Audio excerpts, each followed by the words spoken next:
Hey everybody, it's Ozone. Welcome back to my little corner of the world here in Vintage Story. Not much time has passed since the end of the last video, but we are progressing closer and closer into fall. Can you see? All the berry bushes are nice and orange, and I need to pick those before they just fall off the vine. But there's an awful lot of things to do this episode, of course. Now, in between episodes, I have been continuing to stock up the coal here underneath the cement, whatever. And we've been progressing with the steel process quite a bit, but only 31%. It's only been a couple days in game time, but still, that's pretty slow. And yeah, it's going to take a long time to get it done.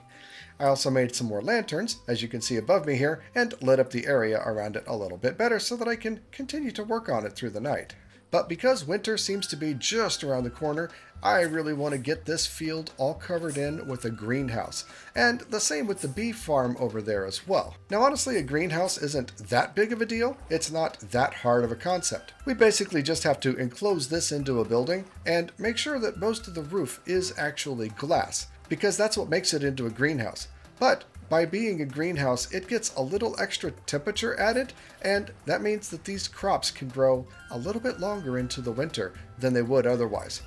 Oh, look what else I did in the meantime in between episodes too. We got a second windmill up there. Yeah, we're really getting there with the mechanization. Having two windmills means that the pulverizer is running pretty much non-stop now. I think a third would probably let me run the Helf Hammer non-stop as well. But I gotta have fat for that. But that brings me to yet another task that we need to get done this episode probably, and that is to get rid of the extra pigs here. I want to make sure to get rid of the pigs before all these sows have their babies, and honestly, I don't really know when that's going to be, but once they do, well, nobody here is going to like me, and it's going to be a little harder to do this. Part of me wants to wait until winter because it would be nice to keep that meat saturation up as we go through winter. But yeah, I think the problems with clearing these guys out while they're mad at me is probably not worth it. And I want the fat. So right now most of them are decent weight or maybe even good weight. We'll just have to fatten them up a little bit before making room back here. Yep, that's what we're going to call it. We're just making room. But like I said, the principal task is getting this made into a greenhouse. So first we got to get rid of all the walls. The greenhouse is kind of particular about how it's set up. And if you don't do it right, well, you know, it's not going to be a greenhouse and you're not going to get the effects. Number one is that they have to be a certain size, and I plotted this out to be within that size. It's 14 by 14 is the maximum size, and this is 12 by 12. So we should have no problems at all with this. But it does have to be fully enclosed. But I don't really want to use full-size blocks for everything. You know, everything looks a little blocky and you want some three-dimensionality. So instead, I'm going to use slabs for some of it, and especially the tops, because that'll make the top spawn-proof if it's made out of slabs. Now, when it comes to slabs, I really wish I'd known this several episodes ago when I was doing my floor. You can take this slab, which has auto placement, put it in here, and it turns it into a horizontal-only placement, which would have really helped with my floor. But better yet, you can do it again and you get a vertical-only placement. So none of this strange behavior when it comes time to placing slabs. They just always go in the right direction, which sounds pretty darn good to me. Now for the corners, I definitely want full blocks. I also, at this middle row here, want to have full blocks in order to give it some support so that it's not just a complete box of slabs. But yeah, I think this is a good start. So I'm going to work on building this up, and we'll come back when it's a little closer to being done. I think that's a pretty good rough shape and size. And like I said, we'll fill up all the sides with slabs. Using slabs does two things. It saves on resources because it only takes 3 stone per slab, and you get 2 slabs. And it also adds some dimensionality, some 3-dimensionality that makes the shape not quite so boring. I mean, it'll still look boring from the outside, but it won't look quite so boring from the inside. There we go. I think that looks really nice. Really nice. Well, I suppose I do need to place the cross beams all the way across the middle, huh? Because we got to have something to hang a lantern on. But like I said, I want the top to also be fully slabbed so that it doesn't spawn drifters. So I'll need to take and put regular slabs on top of all of these full blocks in order to make that happen. And then the rest of it's going to be glass. And again, I'm going to use slabs on the same level as all the rest of the slabs. This should be way more than the 50% of exposed sunshine that it needs, but I think it'll look good and it gets the job done. And what do you know? Exactly one stack of slabs. Super nice. All right. Now, of course, we have to have a lantern in the middle. We don't want any drifters spawning in here. The best way to test this out, I mean, you can look at the ground and it will tell you, hey, there we go, plus 5% C from greenhouse. There's a bit of a delay, and so not every soil block has it. So it was kind of lucky. It's kind of random when they do finally get it. But yay, it's a greenhouse. And now all my turnips are going to last just a little bit longer into the winter. And what do you know? It's getting ready to rain and it's getting closer to night. So we'll work on in the bee farm tomorrow. Oh, funny thing about the bee farm, I've got a few nests out here on the ground. I was making extra nests and I've been putting them into this basket, but I made more than the basket could hold. So I just put them on the ground out here, not really thinking about it.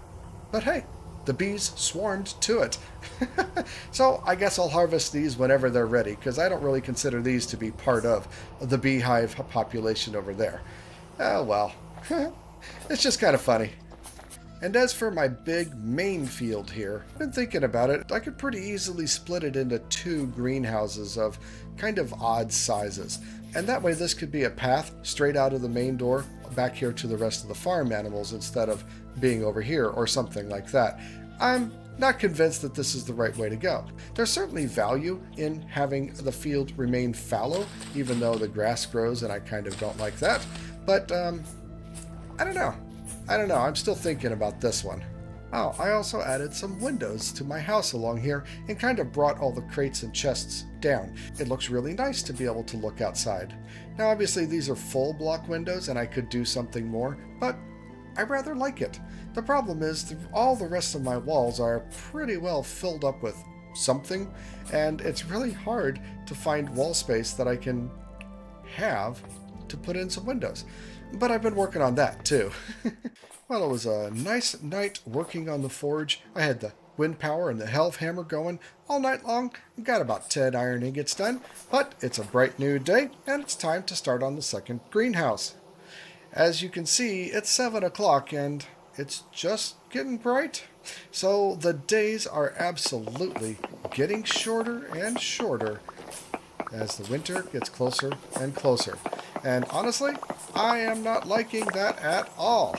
Winter is not very fun, honestly. Now, I intend to make this design be the same as the other one, but looks like I got to at least put down a foundation first. That never happened. Well, I mean, it was not really a building. It was just a beehives. So, yeah.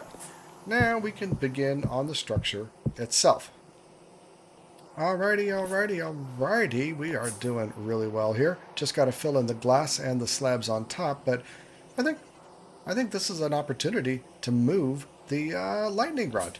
Yeah, I just redid it so that my lightning rod, were on a real post and not just a dirt pillar.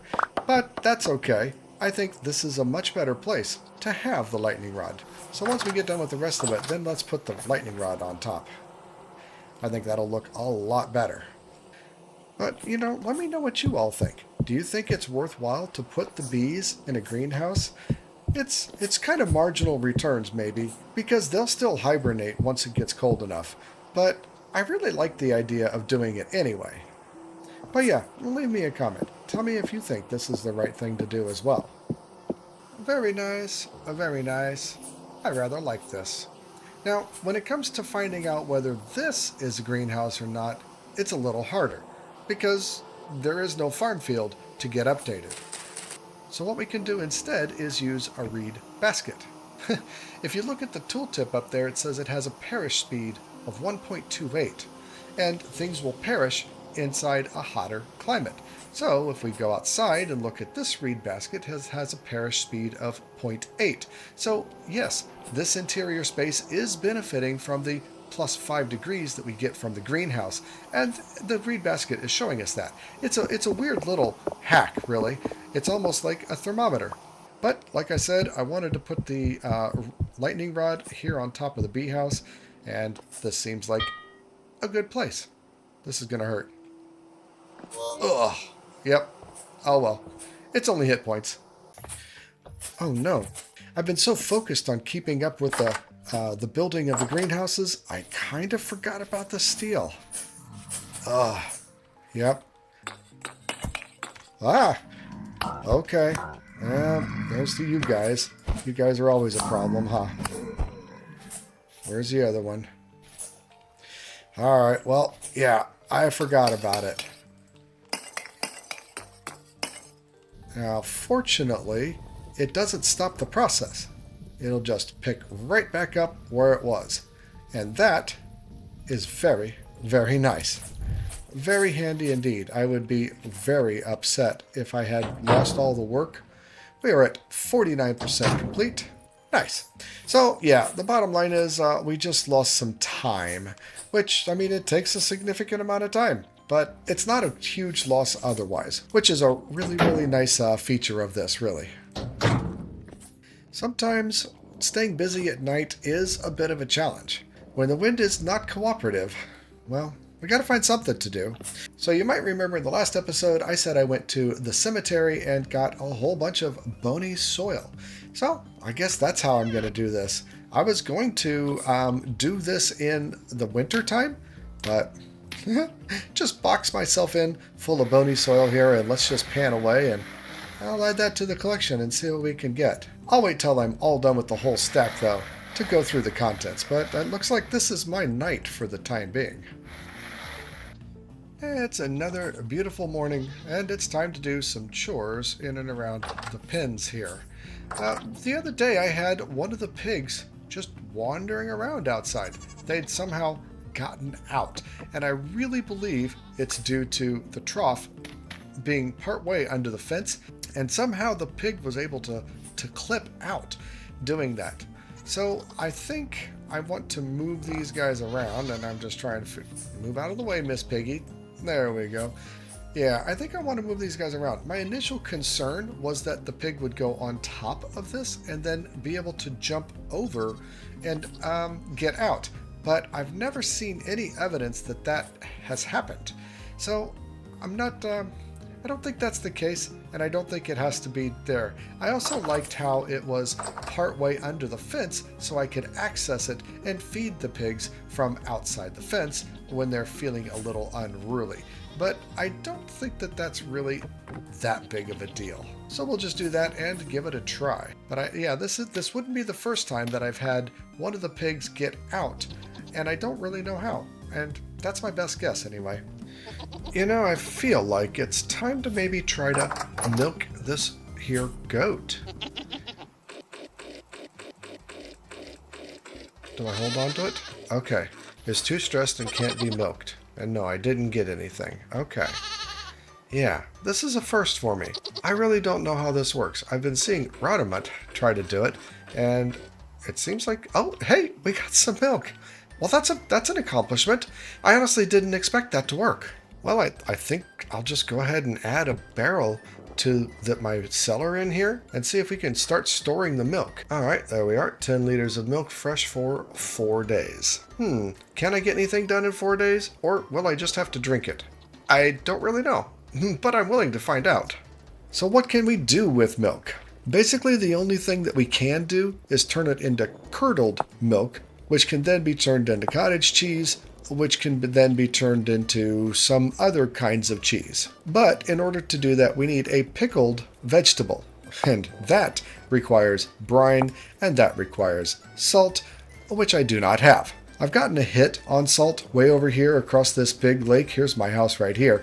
But they're not that great. I did a little exploring trying to find a better one, and I really didn't find anything else. So I think for the time being, I'm just going to have to drink the milk, and maybe that'll be a project for next spring, is trying to find salt. You know, I don't really like to go too far away from home during the winter. It's cold out there. But speaking of, I think it's time to actually harvest all of the fruits. It's currently October 5th, and if I remember right from last winter, it was about November 1st when everything just disappeared. And I'd rather not have that happen on me.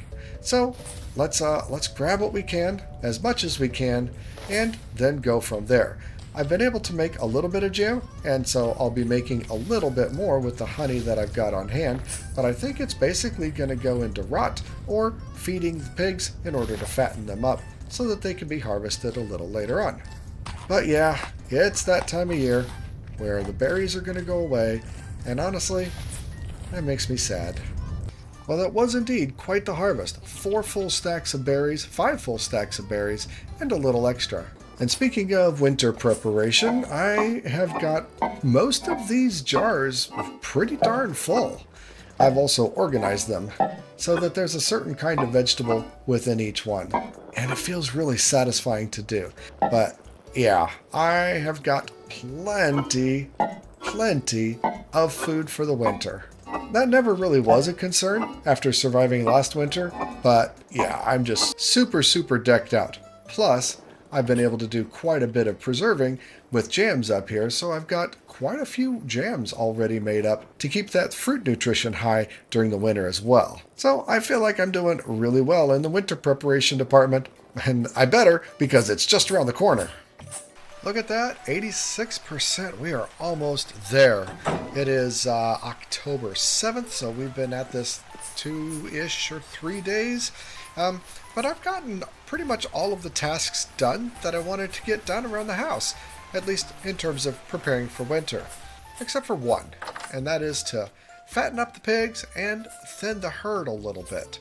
And I think this time I want to start with the boars, because last time when I did this, I was feeding them all and they became pregnant once again. But I think if I focus on the boars first, then I won't have to worry about feeding the sows and fattening them up whenever they're ready. I don't want to thin the herd completely, I just want to do a few. And the question is, how much fat do I get from these guys?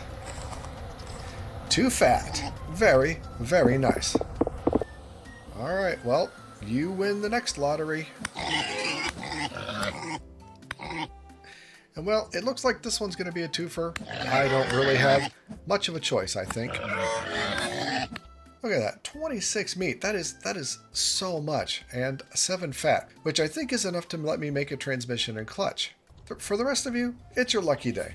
Your day will come one of these days, but I don't want to overdo it. You know, I just wanted to do a little bit. Now, in the last video, I had a commenter say that they didn't think that rabbits could be bred, but I've got some rabbits in here, so I do think that's something that the devs have changed. I've got, I think, 3 babies in here running around, maybe 4 now. I put out some more food, so yeah, it looks like they can indeed be bred, and yeah, I'm getting some more rabbits, which is awfully nice. So anyway, there you go, Plague Day. There's an answer for you. This whole process of making steel has really used up my charcoal supplies, so it's time to also make another batch of charcoal. Fortunately, I've been doing pretty good about collecting woods. It was a little late getting started, but we got another charcoal pit going. Yeah, that should help things out. Unfortunately, we are about out of charcoal, so it looks like I need to feed this furnace once again.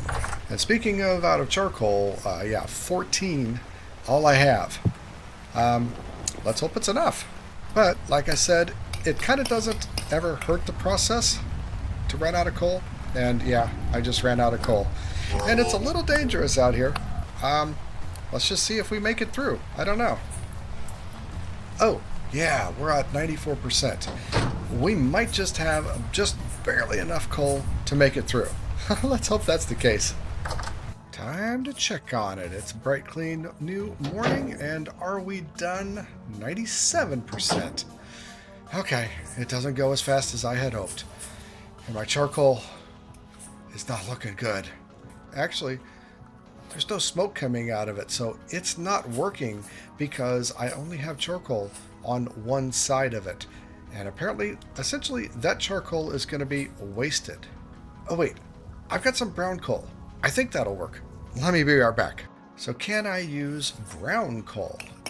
Yes. Yes, I can. Can I add it to the existing charcoal? I cannot. But I think that's enough to get the whole thing fired up and working. Yes, we've got smoke. That means it's working. All right. We're not quite out of the woods yet, but we are still in progress, which is very nice. Quite honestly, I'm getting impatient. I guess we'll just have to find something else to do while we wait for that last 3% to get done. You know, as a way to pass the time, I think I want to do this differently. Right now, it's a plain box on the outside, but I think I want to redo all of these in order to make it a plain box on the inside, because I think it's more important that it's interesting to look at from the outside. So, yeah, here we go. Additionally, I like the idea of putting more windows in the sides. So, since I have a bunch of glass already made up, I think that sounds like a good plan. If I can get them placed properly. Ugh, it's always such a pain. Yep, I think that's looking a lot better. Alright, let's get this done. Yep, I like it. I think that's a nice big improvement. Very good. Alright, that was a nice distraction. Looks like the coal is still going good, well, for the back section. Hopefully it was enough. And are we done? We are done! I think I'm still going to get burnt if I get in there. Yep. Alright, well, let's destroy the rest of that coal. It wasn't completely done. Well, now we've just wasted a bunch of coal. But this is going to be very hot. I better go get my tongs. Alright, now I'm ready. Because I destroyed the coal underneath, now I can safely walk in here. But yeah, obviously this is very hot. But it says to break it in order to collect all the pieces. And oh wow, we actually got some charcoal back. Well, that's interesting. And we got the sarcophagus sections back as well, which I knew that would happen. Alright, very good. Now, how many blocks? We have 3 blocks that are damaged. There's one of them. There's another. And somewhere around probably the bottom, there's another. Oh, there it is, way up at top. Alright, so we have to replace these guys too. But these guys are quite hot. So I'll worry about that a little later. Actually, I'm going to do a little bit right now. What I want to find out is, do we get any of these blocks back? We do. We get all of them back. Well, that's great. That time, I don't think we got all of them back. There might have been some that fell out back here. Yeah, no, we did not get all of them back that time. And I got to get up there to get that one. But yay, these blocks are pretty expensive, and I am really glad that we get some of them back. But now we just get to put these guys. Needs the tier 3 anvil. I got to get my iron anvil before we can work steel. I forgot that I'd swapped it out. So, iron anvil down. Now, I think. Oh, it's not hot. I'm looking at the smelting temperature at 1602. I thought the current temperature was 1602. Alright, well, once again, mistakes were made. But we basically do the same thing. We pop this guy in, get it nice and hot, and then we can take off the slag off of these ingots to finish the process. The finish line is in sight, guys. We're almost there.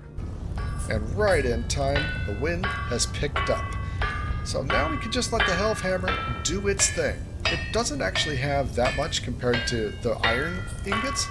So this is a pretty straightforward process and pretty darn easy. Ah, lovely. And while we're waiting for the rest of them to heat up, I think I want to go ahead and work something up. The Falx. The steel version of the Falx, even though my current Falx isn't really that damaged, but the steel version is going to give me better attack tier and better damage. And so I think we move forward and use our first steel ingot to make a Falx.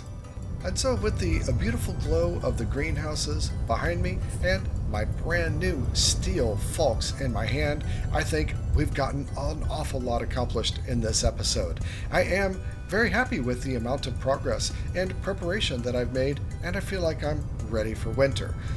What am I going to do with these 15 steel ingots? I'm not terribly sure, but I am really happy to have the steel Falx, and I think that is a good first use of a first ingot. Look at that, attack tier 5 versus the iron's attack tier 4. That attack tier makes a big difference. So I'll probably be doing another run just as quickly as I can in order to start working it up into some armor. My armor is starting to look a little worn, but it's also pretty easily repairable, and I don't need the new armor just yet. Now I think I'm going to try to get some exploring in while we have a little bit of decent weather before the snow really starts falling in earnest, and in general try to collect a bunch of resources in order to weather the winter out. But I think that is all the time that we have for today, so I really hope that you appreciate this journey, and I hope you learned something from all of the mistakes that I made in this steel making process. If you liked the video, well, give it a like, please. That helps me out a lot. And if you really liked the video, hey, give me a subscribe. I would really, really love it. This channel is so close to hitting that 1,000 mark. I would really love to get there someday real soon. And wow, would you look at that? It happened in between episodes, and I'm just super excited. It's a milestone worth celebrating. And so once again, I will say thank you. Thank you to everybody who has been a subscriber along the way. I'm really excited to reach this milestone, and I'm really glad that you all decided to come along with me. And honestly, I really just wish I could do so much more. But it seems like we are out of time this week, and I'm going to have to say goodbye. So catch me in the next episode, and until then, remember, be excellent to each other. I'm out.